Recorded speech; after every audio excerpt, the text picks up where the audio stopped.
నాంపల్లి ఘటనలో ఇంకా మంటలు ఆరడం లేదు. 18 గంటలుగా రెస్క్యూ కొనసాగుతోంది. మంటలార్పేందుకు తీవ్రంగా శ్రమిస్తున్నారు సిబ్బంది. నిర్విరామంగా ఫైర్ ఇంజన్ల సాయంతో నీరు చల్లుతున్నా అదుపులోకి రావడం లేదు పొగ. ఇక సెల్లార్లోకి వెళ్లే మార్గం మరొకటి లేకపోవడంతో తీవ్ర ఇబ్బందులు పడుతున్నారు. సెల్లార్లో ఏది కదిపినా పొగలు అలుముకుంటున్నాయి. లోపల 2 నిమిషాలు కూడా నిల్చోలేని పరిస్థితి. 3 రోజుల క్రితమే ఇంపోర్టెడ్ ఫర్నిచర్ వచ్చింది. 2 సెల్లార్లలో ఫర్నిచర్ డంప్ చేశారు షాప్ యజమానులు. ఈ రోజు కూడా రెస్క్యూ ఆపరేషన్ కొనసాగనుంది.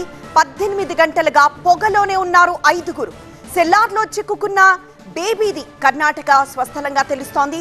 అంతేకాదు 2 మాల్ ప్రాంతానికి చెందిన చిన్నారులు అఖిల్, ప్రణీత్ గా గుర్తించారు. వీరితో పాటు ఫర్నిచర్ షాప్ లో పనిచేస్తున్న ఇంతియాజ్, ట్రక్ డ్రైవర్ హబీబ్ ను కూడా బయటికి తీసుకొచ్చేందుకు రెస్క్యూ సిబ్బంది శ్రమిస్తున్నారు. అయితే వారి పరిస్థితి ఏంటి అనేది కూడా స్పష్టత లేదు. సజీవ దహనమయ్యారా, పొగతో ఉక్కిరిబిక్కిరై చనిపోయారా, ఎక్కడైనా సేఫ్ గా దాక్కున్నారా అనేది ఇంకా తెలియడం లేదు. రెస్క్యూకి దట్టమైన పొగ ఆటంకంగా మారింది. మరింత సమయం పట్టే అవకాశం ఉంది.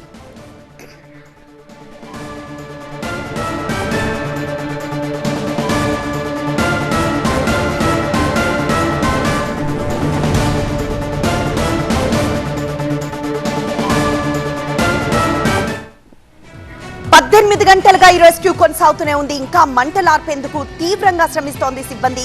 మరొకసారి ఈ రోజు కూడా మంటలార్పేందుకు ప్రయత్నాలు జరుగుతున్నట్లు తెలుస్తోంది. మరింత సమాచారం మా ప్రతినిధి శ్రవణ్ లైవ్ ద్వారా అందిస్తారు. శ్రవణ్, ప్రస్తుతం అక్కడ సిచ్యువేషన్ ఏంటి? మరొకసారి రెస్క్యూ ఆపరేషన్ స్టార్ట్ అయిందా? దట్టమైన పొగ రెస్క్యూ ఆపరేషన్స్ కి తీవ్ర ఆటంకంగా మారినట్లు చెప్తున్నారు. సో నెక్స్ట్ ఎలాంటి ప్లాన్ తో ముందుకు వెళ్తోంది రెస్క్యూ టీం?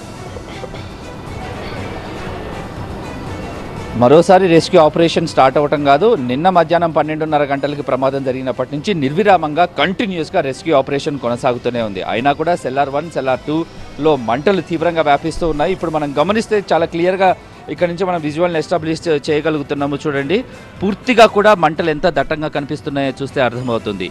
అంటే గత 18 గంటలుగా బిల్డింగ్ సెల్లార్ 1, సెల్లార్ 2లో ఇదే తరహాలో మంటలు వ్యాపించి ఉన్నాయి. సో లోపలికి వెళ్ళే ప్రయత్నం చేసినా కూడా ఎట్టి పరిస్థితుల్లో వీలుగాని పరిస్థితి. ఎందుకంటే మనం చెప్పినట్టుగా గత 3 రోజుల క్రితమే దీనికి సంబంధించి ఇంపోర్టెడ్ ఫర్నిచర్ని తీసుకొచ్చిన సందర్భంలో సెల్లార్లు పూర్తిగా కూడా ఈ ఫర్నిచర్తో నిండిపోయి ఉన్నాయి సెల్లార్ 1, సెల్లార్ 2లో. పోనీ మంటలను కాస్త అదుపు చేసిన తర్వాత అయినా కొంత త్వరకైనా సెల్లార్లోకి వెళ్ళే ప్రయత్నం చేసినా కూడా కేవలం ఒక మనిషి కూడా అతి కష్టంగా నడిచేంత స్పేస్ తప్పితే సెల్లార్ పూర్తిగా కూడా ఫర్నిచర్ నిండిపోయి ఉంది. అయితే ఈ సెల్లార్లో 2 కుటుంబాలు నివసిస్తున్నాయి. ఒకటి వాచ్మెన్ కుటుంబం కాగా మరో కుటుంబము ఇందులో పనిచేసే వ్యక్తికి సంబంధించిన కుటుంబం. ఇందులో కర్ణాటకకు చెందిన 45 ఏళ్ల బేబీతో పాటుగా 2 పిల్లలు, ఇంకో కుటుంబానికి చెందిన 2 పిల్లలు ఉన్నారు. అందులో అతని తండ్రి ఇదే షాప్లో పనిచేస్తూ ఉంటారు. తల్లి చుట్టుపక్కల ప్రాంతాల్లో ఇళ్లలో పనిచేస్తూ ఉంటుంది. సో మధ్యాహ్నం సమయంలో ఆ తండ్రి, తల్లి ఇద్దరు కూడా పని మీద బయటకు వెళ్ళిన నేపథ్యంలో 2 పిల్లలు, ఇందులో పనిచేస్తున్న భార్య, ఇంకో మరో మహిళ, కర్ణాటకకు చెందిన మరో మహిళ హబీబ్ బేబీ మంటల్లో చిక్కుకున్నారు. ఇదే సమయంలో 12:30 ప్రాంతంలో మంటలను గమనించిన ఇక్కడ పనిచేస్తున్న వాళ్ళలో 2 వ్యక్తులు కూడా మళ్ళీ లోపలికి వెళ్ళడంతో వాళ్ళు కూడా లోపలే చిక్కుకున్న పరిస్థితి కనిపిస్తుంది. ఇక్కడ ప్రధానమైన సమస్య ఈ చుట్టుపక్కల ఏదైతే ప్లేస్ ఉందో, ఈ సెల్లార్లకు సంబంధించిన ఎంట్రీ అయి ఉండొచ్చు, ఈ పక్కన షట్టర్ అయి ఉండొచ్చు.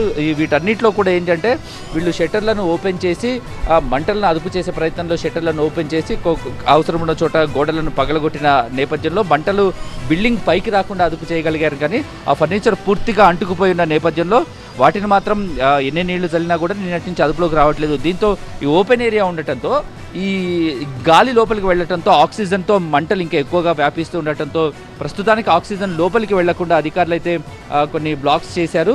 ఇక్కడున్న ఈ కింద లో రూఫ్కి ఏదైతే గ్యాప్ కనిపిస్తుందో ఈ గ్యాప్ నుంచి నీళ్లను చల్లి మంటలను అదుపు చేసే ప్రయత్నం చేస్తున్నా కూడా పూర్తిగా కలప, దాంతోపాటుగా ప్లాస్టిక్, దాంతోపాటుగా కూడా ఫోమ్, దాంతోపాటుగా కూడా రబ్బర్, దాంతోపాటు ఈ ఫర్నిచర్ని అతికించడానికి వాడే ఈ సాల్వెంట్ అయి ఉండొచ్చు, లేదంటే సొల్యూషన్ అయి ఉండొచ్చు, గమ్, ఇవన్నీ కూడా పూర్తిగా అగ్నిని క్యాచ్ చేసే ఉన్నాయి. కాబట్టి మంటలు ఎట్టి పరిస్థితులు ఇప్పుడు ప్రస్తుతం నేను నిలబడ్డ ఫ్లోరింగ్ కూడా పూర్తిగా చాలా వేడిగా ఉంది. ఈ హోల్స్ లోంచి నీళ్లు వస్తున్నాయి.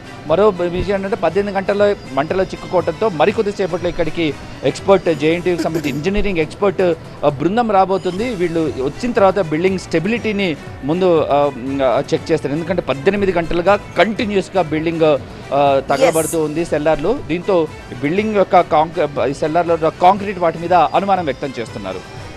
ఎస్ శ్రవణ్, సో 3 రోజుల క్రితమే ఇంపోర్టెడ్ ఫర్నిచర్ వచ్చింది. సో 3 రోజుల నుండి ఆ ఫర్నిచర్ అక్కడే ఉంది. ఆ ఫర్నిచరే ప్రస్తుతం దగ్ధమైపోతుంది. అంటే మొత్తం అక్కడున్న ఫర్నిచర్కి సంబంధించిన మెటీరియల్ చూసుకుంటే ఇటు ఫోమ్ కానివ్వండి, లేకపోతే లెదర్, లేకపోతే ఆ ఫోమ్తో పాటు అక్కడ చెక్క, ఇలా అన్ని వస్తువులు కాలి బూడిదైపోతున్నాయి. అయితే 18 గంటల నుంచి ఏ మాత్రం మంటలు అదుపులోకి రావడం లేదు. ఎంతగా నిర్విరామంగా శ్రమిస్తున్నా సరే మంటలు ఇప్పటి వరకు కూడా ఇంకా అదుపులోకి రాలేదు.